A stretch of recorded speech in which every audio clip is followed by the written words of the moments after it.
하나님 감사합니다. 오늘도 우리에게 주신 생명과 호흡으로 또 신앙의 습관으로 간절한 기도의 습관을 가지고 주의 성전에 함께 모여 같은 마음으로 말씀 앞에서 기도하게 하시니 감사드립니다. 거룩한 믿음과 거룩한 말씀 위에 우리 각자의 신앙을 돌아보고 세워나가면서 동시에 공동체로서의 내 자신과 그리고 내가 속한 공동체의 신앙도 함께 점검하며 성령으로 기도하는 습관들을 함께 만들어가는 우리가 되기를 원합니다. 방금 부른 찬송의 가사처럼 우리 주님, 예수님의 넓은 사랑과 그 놀랍고 위대한 은혜를 경험하게 되기를 원하고 이웃과 세상을 향해 힘써 전파하고 증거하기를 원합니다. 세상의 유행과 방법들을 이용하여 복음을 전하기도 하겠지만 그 무엇과도 바꿀 수 없고 타협할 수 없는 생명과 진리의 말씀을 온전히 증거하고 전할 수 있는 복음 증거의 삶, 복음 전파의 사명을 감당하는 우리 교회가 되게 하옵소서. 가정의 달 5월을 보내면서 어린 자녀들을 축복하고 길러주신 어버이 은혜에 감사하며 가르쳐 주시고 올바른 길을 보여주시는 참된 스승들과의 만남을 기대합니다. 또한 청년들과 부부와 온 가족들의 삶을 더 헤아리는 이 5월의 시간들 속에서 가족의 사랑과 화목이 더 많이 드러나고 발견되어지고 견고하게 되는 놀라운 은혜를 베풀어 주옵소서. 하나님, 태중에 생명의 선물로 주셨습니다. 하루하루 자라나게 하신 그 생명의 신비로 인해 온 가족이 더욱 기도하게 하시고 기대하게 하시고 모태신앙이라는 말이 부끄럽지 않도록 생명 주신 하나님 앞에서 신실하고 거룩하게 살아가는 믿음의 가정 되게 하옵소서. 태어난 어린 자녀들 그 성장 속에 건강함을 주시고 때에 맞게 올바르게 자라나게 하시되 몸의 성장뿐만이 아니라 그 마음과 생각과 감정에도 주의 사랑과 평강으로 채워 주옵소서. 청소년과 청년 시기의 자녀들이 있습니다.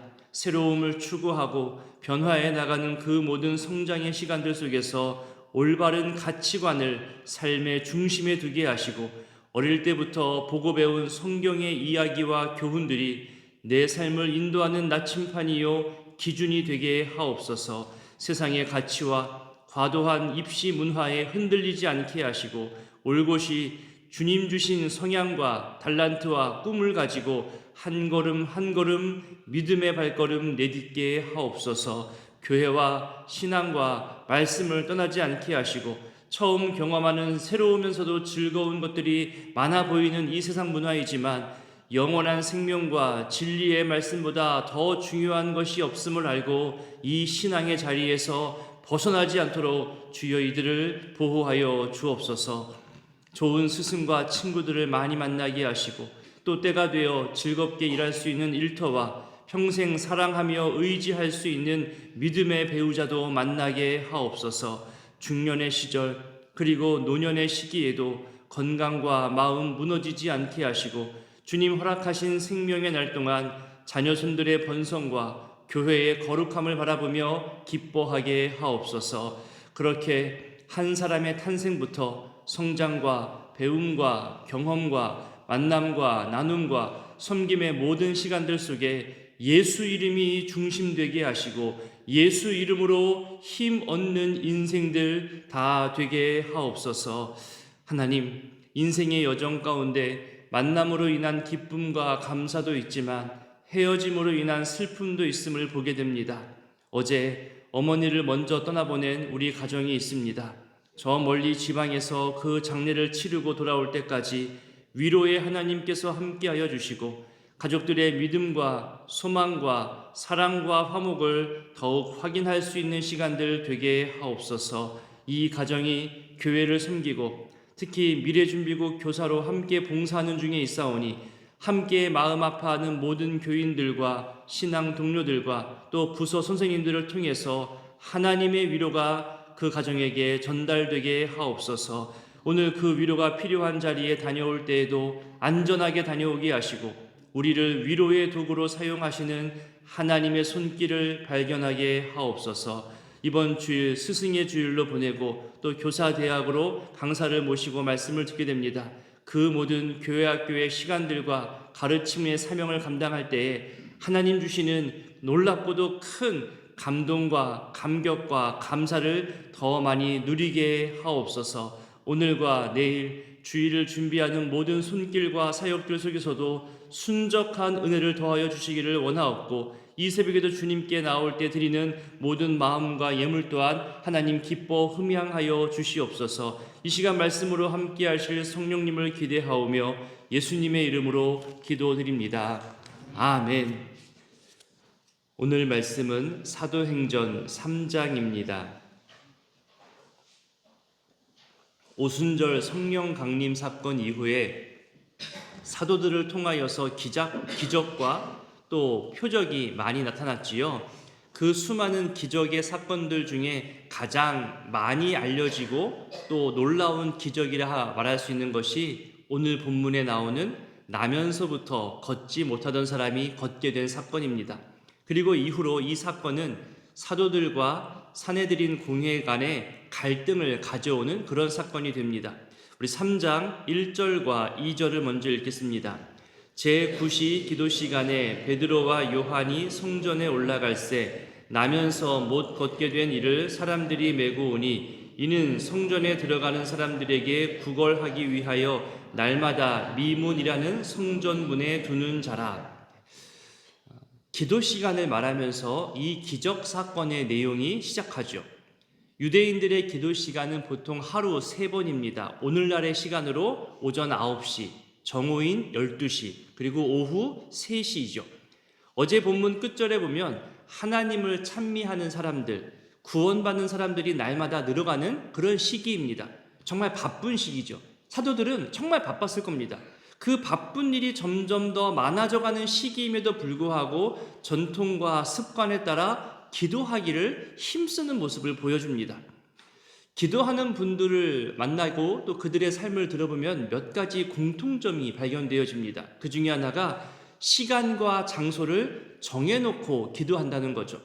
이렇게 매일매일의 새벽 시간을 정해서 지켜가는 분들이 있고요. 또 저녁의 시간을 지키기도 하고 또 잠자기 전 아니면 하루 일과를 마치고 퇴근하는 길에 또 출근과 등교로 바쁜 아침을 보내고 나서 그렇게 저마다의 기도의 습관을 가지고 자기 집 골방이든 성전이든 아니면 개인 공간이라 할 수 있는 자동차든 그렇게 정한 시간, 정한 장소에서 기도하는 모습을 보게 됩니다. 사탄은 직접적으로 기도를 방해하기도 하지요. 기도에 집중하지 못하게 할 때도 있습니다. 기도의 자리에 못 나가게 할 때도 있어요. 하지만 더 많이, 더 자주 사용하는 사탄의 방법은 이따가, 다음에, 그렇게 매일매일 기도를 다음으로 미루게 하는 그런 전략으로 우리의 기도를 방해합니다. 오늘 할 일을 내일로 미루지 말라는 그런 말이 있는 것처럼 기도 역시 매일매일 하는 것인데 다음에, 이따가, 내일, 그 다음 필요할 때 그렇게 자꾸만 미루게 합니다. 안 됩니다. 말씀 앞에 나를 세우고 말씀 앞에서 기도하는 것은 뒤로 미루어서 할 일이 아닙니다. 한꺼번에 몰아서 할 것도 아니죠. 삶의 우선순위가 기도가 되는 것, 기도가 습관이 되고 하루의 시작도 일과 공부와 사역의 모든 시작에도 기도로 시작하는 것이 중요합니다. 1절에서 이렇게 기도의 습관과 함께 또 하나 중요하게 발견할 것이 있지요. 베드로와 요한이 함께 성전에 올라갔다는 표현입니다. 집에 여유 공간이 있는 분들은 자기만의 기도 공간이나 골방을 만들기도 하지요.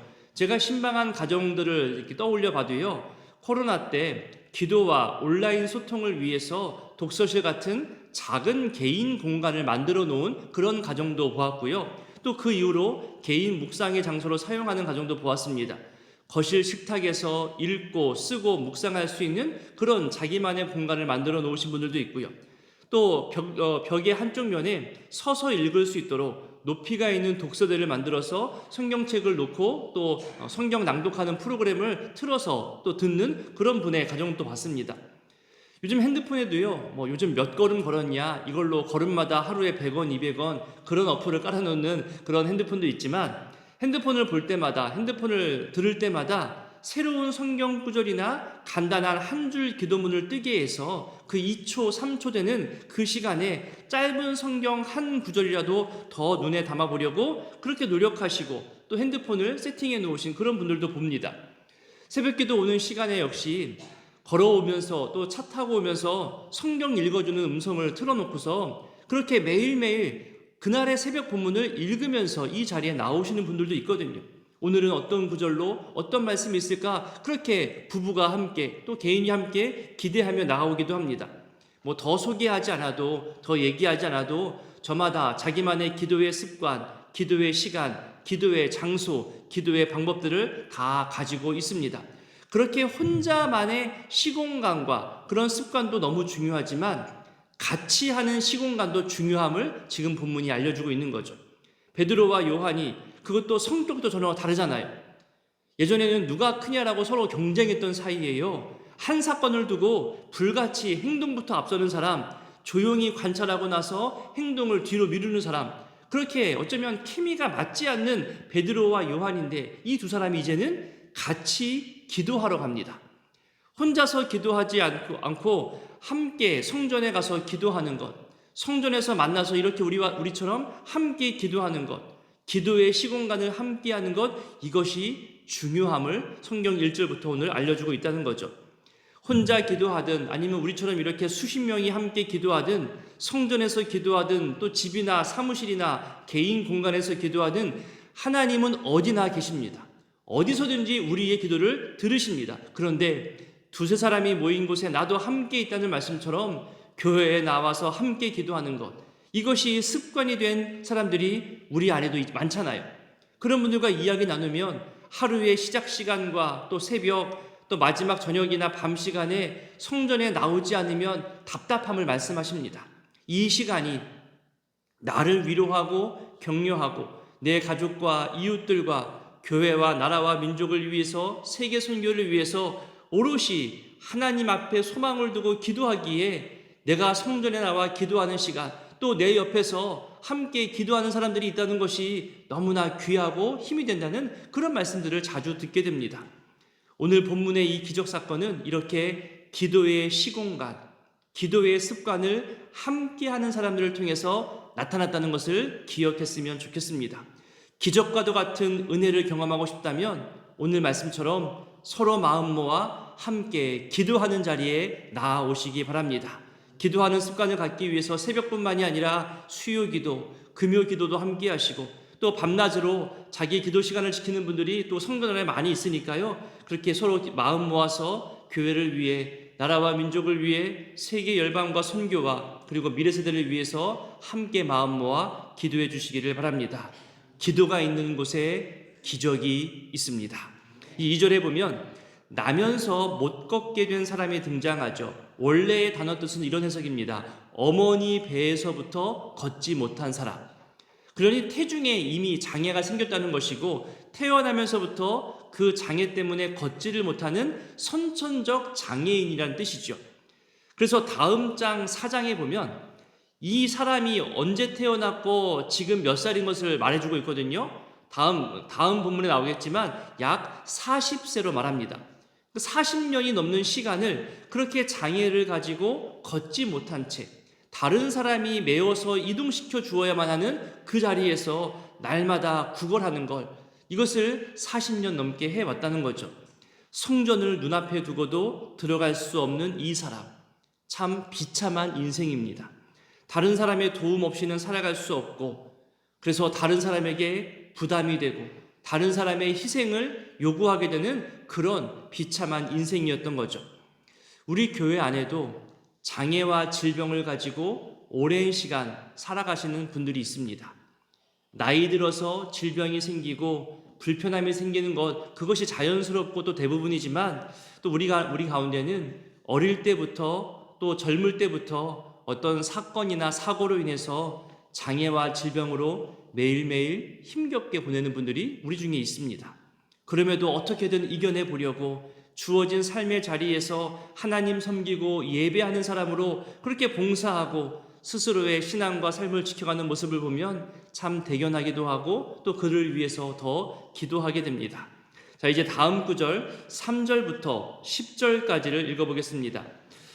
그가 베드로와 요한이 성전에 들어가려 함을 보고 구걸하거늘 베드로가 요한과 더불어 주목하여 이르되 우리를 보라 하니 그가 그들에게서 무엇을 얻을까 하여 바라보거늘 베드로가 이르되 은과 금은 내게 없거니와 내게 있는 이것을 내게 주노니 나사렛 예수 그리스도의 이름으로 일어나 걸으라 하고 오른손을 잡아 일으키니 발과 발목이 곧 힘을 얻고 뛰어서서 걸으며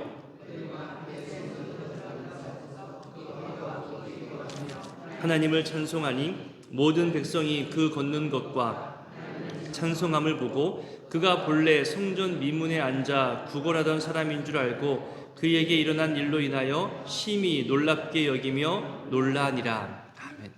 하루하루 다른 사람을 향해 도움을 구하며 구걸하며 살아가는 이 사람의 눈앞에 베드로와 요한이 나타나죠.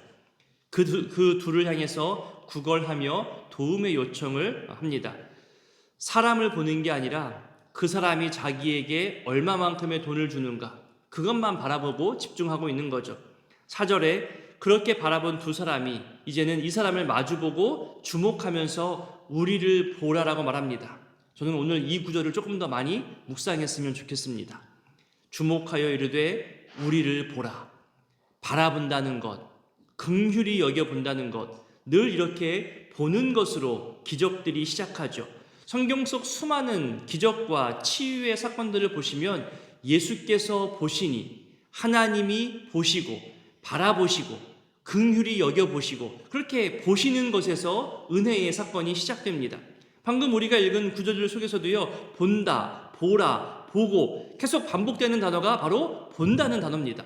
살펴본다는 것, 상대방의 입장을 헤아려 본다는 것, 그 처지와 형편을 정확하게 바라볼 수 있다는 것, 거기에 은혜가 나타납니다. 행색이 초라하고 구걸하는 사람과는 보통 눈도 마주치지 않잖아요. 말을 섞지도 않습니다. 근데 여기 보니까 눈을 마주칠 뿐만 아니라 말을 걸어오죠. 그 말이 우리를 보라. 나를 보라가 아니라 우리를 보라입니다. 우리 신앙인들이, 우리 교회가 우리 주변 이웃들과 세상을 향해서 우리를 보라, 우리 신앙 공동체를 보라, 우리 교회를 보라 이렇게 외칠 수 있는 거룩성과 담대함이 우리 가운데 있기를 소원합니다. 보라 해서 봤는데 교회 안에 세상보다도 더 지저분하고 거짓말과 속임이 있고 나눔이 있고 갈등이 있고 부끄러운 모습만 가득하다면 어찌 감히 보라고 말할 수 있을까요? 창피하잖아요. 그래, 너 지금 힘들구나. 괴로운 게 보여. 우리를 봐. 우리와 함께 하자. 여기서 위로를 얻을 수 있어. 너 지금 기쁘구나, 즐겁구나. 우리를 봐. 우리와 함께 즐거워하자. 함께 나누고 싶고 베풀고 싶고 돕고 싶구나. 우리를 봐. 우리의 손길을 보고 우리와 함께 섬기자. 이렇게 당당하게 말할 수 있는 우리 교회의 사역이 되기를 소원합니다. 근데 주의할 것이 있어요. 여기서 생각해 볼 것이 있습니다. 우리 이웃과 세상이 교회를 바라보면서 뭘 기대할까요? 좀 속어처럼 들리겠지만 호구라고 불리우는 바보처럼 퍼주기만 하고 내 것을 희생당하기만 하고 뺏기다시피 하는 교회를 그렇게 보는 세상의 시선도 있습니다. 선거의 표를 얻기 위한 그저 사람들이 모이는 집단으로 보기도 하고요. 돈과 시설을 요구하기도 할 것이고요. 우리의 선한 마음을 이용해서 우리의 노동력을 빼앗아 가기도 할 겁니다. 모두 다 오늘 본문이 말하는 은과 금이라 할 수 있는 것들이죠. 다 돈의 가치입니다. 우리를 보라라고 하면서 세상이 원하는 것, 그들이 요구하는 것만 주는 것은 늘 조심해야 합니다. 교회는 그것을 잘 구별해야 돼요. 은과 금은 없지만 우리에게 있는 것, 바로 나사렛 예수 그리스도의 이름으로 줄 수 있는 것, 그 거룩함과 정직함과 생명 살리는 것과 유일한 구원의 길이요 생명의 길이라는 것, 함께 울고 함께 즐거워하는 것, 이 성경의 가치를 줄 수 있어야 하는 교회여야 한다는 거죠. 은과 금만으로는 해결할 수 없는 더 본질적인 것, 생명과 구원에 관련한 것들을 주어야 한다는 겁니다. 그래서 교회의 사역은 은과 금으로만 끝마쳐지면 안 되는 겁니다. 늘 목적은 영혼 구원과 생명 살리는 것이어야 합니다. 그래서 때로는 세상으로부터 욕먹습니다. 세상의 기대에 실망감을 줄 수 있습니다. 교회의 목적이 다르기 때문이죠. 하지만 그것에 대해서 두려워하지 않았으면 좋겠습니다. 세상의 평가에 우리가 쉽게 일희일비하지 않아도 됩니다. 세상이 교회를 향한 기대가 잘못되었다는 것도 분명히 있거든요. 때로는 세상을 실망시켜야만 하는 그런 사역도 있습니다. 교회는 세상이 원하는 것을 주는 단체가 아닙니다. 빼앗아도 아무 말 못하는 그런 곳이 아니라 세상이 필요한 것, 이 세상이 더 이상 타락하지 않도록 반드시 외쳐야 할 필요할 말, 그것을 줄 수 있는 곳이어야 한다는 거죠. 은과 금도 나누어야 합니다. 물론 당장 하루의 어려움을 해결해야 하는 극빈한 사람들이 많잖아요. 그들에게 은과 금도 주지만 함께 주어야 할 것은 바로 복음입니다. 앞서 생각해야 하고 더욱더 본질을 생각해야 할 교회의 사명은 결국 생명과 구원이라는 거죠. 나사렛 예수 그리스도의 이름으로 줄 수 있는 영원한 생명, 하나님의 자녀된 권세를 그들도 누릴 수 있도록 도운다는 것, 이것이 교회의 사명입니다. 가끔 새 가족이 우르르르 몰려왔다가 정착하지 못하고 또 우르르르 떠나는 그런 모습을 볼 때가 있어요. 새가족 팀의 문제가 아니에요. 목장의 문제가 아니에요. 우리 교회의 문제가 아니에요. 그걸로 실망할 필요가 없다는 거예요. 그분들을 가만히 보고 추적해보면요, 이 지역사회에서 우리 교회를 통해 무언가 자기 이익을 얻고자 왔는데 그것을 얻지 못하니 더 나올 이유가 없어서 떠나갈 때가 있다는 거예요. 다 그런 건 아니지만 그런 이유도 있다는 거죠. 그런 것에 우리가 실망하고 두려워하고 그들에게 맞추기 위해서 전전긍긍하다 보면 본질을 잃어버릴 수 있다는 거죠. 어느새 은과 금만 집중하게 됩니다. 아니라는 거예요. 당당하게 은과 금은 없지만 우리에게 있는 참된 것, 소중한 것, 영원한 것, 예수 생명, 예수 구원을 더 잘 준비해서 줄 수 있는 우리 교회의 당당함과 거룩함이 되면 좋겠습니다. 이 사람이 40년 동안 한 번도 듣지 못한 말, 속으로만 상상했고 그저 막연히 동경했고 그 말, 겉으로 드러내지 못한 그 말, 6절과 7절을 보니까 일어나 걸어라. 그 말과 함께 손을 잡아 일으키니 힘을 얻어서 일어서게 되지요. 8절에 보니까 일어선 게 너무나 기쁘고 신기해서 걷기도 하고 뛰기도 하면서 하나님 찬송하며 성전에 들어갑니다. 사도행전을 기록한 누가는 의사였잖아요. 그가 의학적 지식으로 표현한 구절들을 보세요. 7절에 보니까 발과 발목이 힘을 얻었다고 하는 의학적 용어가 나옵니다.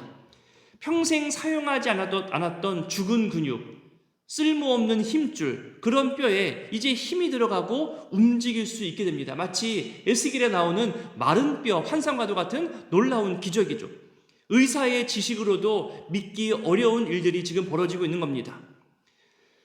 최근에 제가 가장 많이 들은 말 중에 하나가 건강에 연약함에 들은 말들이거든요. 그 중에서도 가장 많이 하시는 말씀이 무릎이 아파요, 관절이 약해졌어요, 발목에 힘이 없어서 걷는 게 힘들어요, 고관절이 좀 고관절 때문에 괴로워요, 앉았다 일어서기가 힘들 정도로 고관절과 무릎이 너무 아프다는 이런 말씀들을 가장 많이 듣게 되었거든요. 나사렛 예수 그리스도의 이름으로 일어나 걸어라 선포한 이 말씀들이 오늘 여러분 귓가에도 그렇게 뼈와 관절과 근육이 약하여진 모든 분들에게도 본문의 이 말씀이 들려지게 되기를 축복합니다. 그래서 발과 발목에 여러분들의 관절과 근육과 뼈와 힘줄에 주님 주시는 힘이 생겨나고 교회를 향한 발걸음이 더 이상 약하여지지 않게 되기를 말씀 의지하여 축복합니다. 지난주일 설교 제목이 나사렛 예수 유대인의 왕이었잖아요. 십자가에 붙인 그 죄패 죄명이었습니다. 그 문구가 예수님을 죄인이라고 기록한 그 나사렛 예수라는 이름이 십자가 죽음 앞에 굴복한 이름이 아니잖아요. 오히려 십자가 죽음을 이기고 예수님의 명함처럼 되어서 사망을 이긴 이름, 모든 질병과 고통을 이긴 이름이 되었습니다. 세상의 모든 이름이 그 앞에 무릎을 꿇은 놀라운 이름이 되었죠. 그 이름으로 힘을 얻어 일어서게 한 겁니다. 예수 이름 가까이 하시기 바랍니다. 예수 이름으로 승리케 되기를 매일매일 간구하시기 바랍니다. 이후 11절부터 끝절까지는 베드로가 이 예수의 이름을 증거하는 내용, 설교하는 내용이 나오죠. 시간상 다 볼 수는 없고요. 몇 절만 보겠습니다. 우리 13절부터 16절까지를 읽어보겠습니다. 아브라함과 이삭과 야곱의 하나님 곧 우리 조상의 하나님이 그의 종 예수를 영화롭게 하셨느니라. 너희가 그를 넘겨주고 빌라도가 놓아주기로 결의한 것을 너희가 그 앞에서 거부하였으니 너희가 거룩하고 의로운 일을 거부하고 도리어 살인한 사람을 놓아주기를 구하여 생명의 주를 죽였도다. 그러나 하나님이 죽은 자 가운데서 그를 살리셨으니 우리가 이 일의 증인이라. 그 이름을 믿음으로 그 이름이 너희가 보고 아는 이 사람을 성하게 하였나니 예수로 말미암아 난 믿음이 너희 모든 사람 앞에서 이같이 완전히 낫게 하였느니라. 아멘. 이 놀라운 예수의 이름 앞에 우리가 할 것이 있어요. 19절을 보세요. 19절에 보면 회개하고 돌이켜 죄사함 받는 것, 거룩함으로 회복되는 것, 죄에서 구원받아 성화의 삶을 살아가는 것, 이것이 예수 이름 능력 의지하여 우리가 간구하고 힘써야 할 일이라는 거죠. 오늘의 이 말씀들을 기억하며 기도하실 때에 기도의 시공간을 함께하며 기도의 습관을 갖게 되기를 소망하며 간구하시기 바랍니다. 우리를 보라, 우리 교회를 보라. 당당히 말할 수 있는 거룩함과 사역의 진실함과 당당함이 있기를, 그리고 이 모든 일들을 감당하는 교회 리더십들을 위해서, 사역자들을 위해서 기도해 주시기 바랍니다. 은과 금으로 부흥하는 교회가 아니라 나사렛 예수 이름으로 부흥하는 교회 되기를 매일매일 회개하고 돌이켜 거룩함을 회복하여 나가는 우리 모두가 되시기를 기도 부탁드립니다. 주기도문으로 기도하겠습니다. 하늘에 계신 우리 아버지, 아버지의 이름을 거룩하게 하시며 아버지의 나라가 오게 하시며 아버지의 뜻이 하늘에서와 같이 땅에서도 이루어지게 하소서. 오늘 우리에게 일용할 양식을 주시고 우리가 우리에게 잘못한 사람을 용서하여 준 것 같이 우리 죄를 용서하여 주시고 우리를 시험에 빠지지 않게 하시고 악에서 구하소서. 나라와 권능과 영광이 영원히 아버지의 것입니다. 아멘.